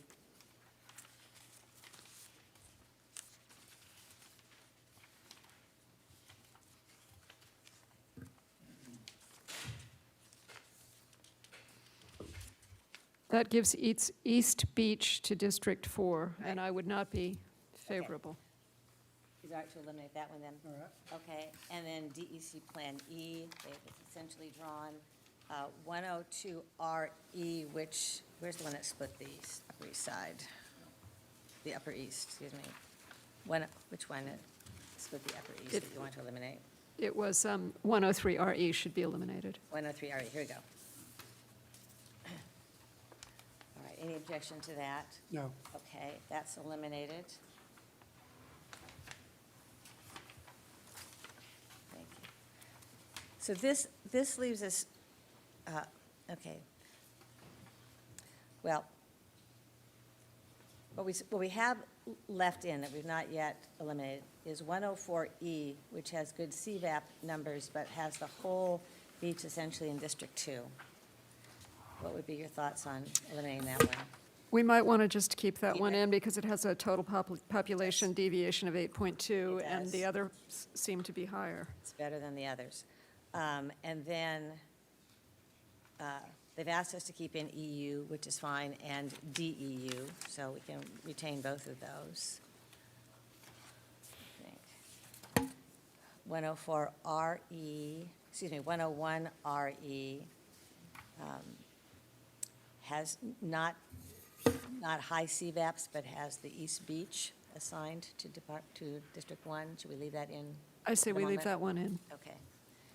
And EUB I have here. There were quite a few individuals this evening who wanted that particular plan. There were. Okay. 105AE, which has good numbers, but which gives most of the beach to District 4. Not- John? I think that was one of the ones you proposed we eliminate. Already? Okay. We did. Got too many piles going here. 102RE, which has most of the beach going to District 2 and who only has a 40% CVAP in District 3. I thought we had earlier. We did eliminate said it. we would Then I eliminate just that. probably Your picked Honor. up all the things I already eliminated. If you will, I can do a read back. Well, let me tell you what I have left. Thank you. Here's what I think I have left. The DEC, EU, and EUB, 101RE, 104, no, 104E's not in. Oh, 104E because of the numbers, because of the CVAP. I think that's it. Do you have anything else, Mr. Colon? Okay.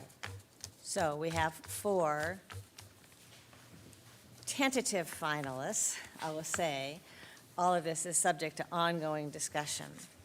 But this will allow people, I think, to prepare their remarks for the next time, and it will certainly allow us to prepare our homework for the next time. There's a couple of questions about future agendas. Mr. Green has suggested that all 6 districts be invited to speak at the 3:30 meeting.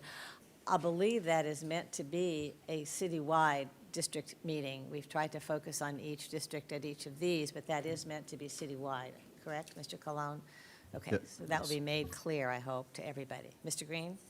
Can you read the list of the 4 Yes. slowly? The ones that we are at the moment considering, 104E, 101RE, EU, the DEC Plan EU, and the DEC Plan EUB. Now, having said that, nobody's throwing away any pieces of paper yet, and so I think we in our own way will do whatever we want to assure ourselves we haven't inadvertently lost some value here.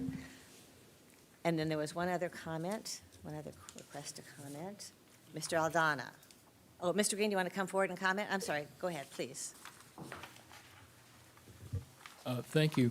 The timing of some of the postings to the website has been, shall we say, late. And I would remark that you commented on readings that often come to your desk at 9:45 at night in your other job.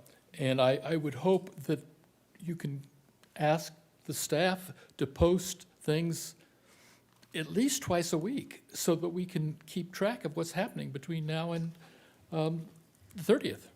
Thank you. Well, let me just comment in their defense and ours. We only had 5 days between the last meeting and this one, and the newest plan, I think, arrived this morning. So I think they're doing their very best. But, Mr. Colon? One more piece that may not be obvious, Your Honor, to the public is the Brown Act makes it unlawful for us to send it to you over the weekend. We can't send it until we can make it publicly available simultaneously. We don't get advance on our homework. Okay. Chair Johnson, may I also add, whenever we have posted any materials less than 72 hours before a hearing, we have made physical copies of those materials available for public review at the city clerk's office. Not to say that we anticipate having that occur again for the March 30th hearing, but just to assure the public that there are physical copies available for review at the city clerk's office in those circumstances. And we're going to, Mr. Aldana, there's one more comment, and then I'll go on to the end of this. Mr. Aldana. Okay, thank you for all your hard work, and thank you for including 101RE, which I strongly suggest. I think it's the best one. And I know you mentioned about the Bañales case. You bring that up. My signature is on it. I was part of it.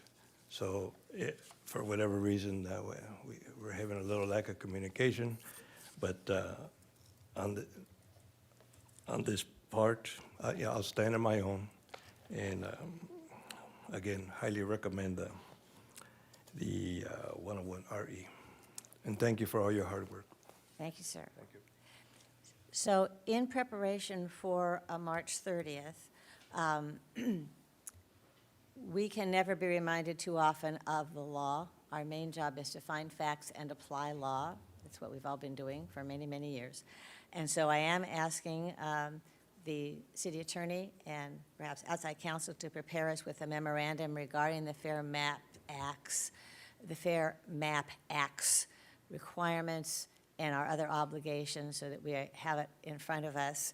And we also are going to invite the public to submit any other written comments or briefs that they want in advance of the March 30th public meeting so that we can consider that. We're going to ask that all of those be a week before the hearing, so the 23rd. That still gives everyone over a week if they want to present something in writing. You can never underestimate the value of the written word. Public speaking is very important, but having something in writing has its own separate value, so we will invite everyone to do that. And at that meeting, we will attempt, without prior consultation, Well, I think we're down to 4. So unless someone wants to add another of the maps, we'll probably just take comment on the 4 that we've identified today with whatever tweaks Dr. Phillips comes up with. I think that is all we need on tonight's agenda. Anything else? If we could go to the last slide, just as a reminder for the public, the next hearing will be held on Wednesday, March 30th from 2 p.m. to approximately 6 o'clock p.m., though that is definitely not a hard stop. And we will once again be meeting in the City Council chambers just as today. Motion to adjourn? So move. Second? Second. Thank you all very much. All politics is local. Good citizenry is local. This is very uplifting for all of us. Thank you.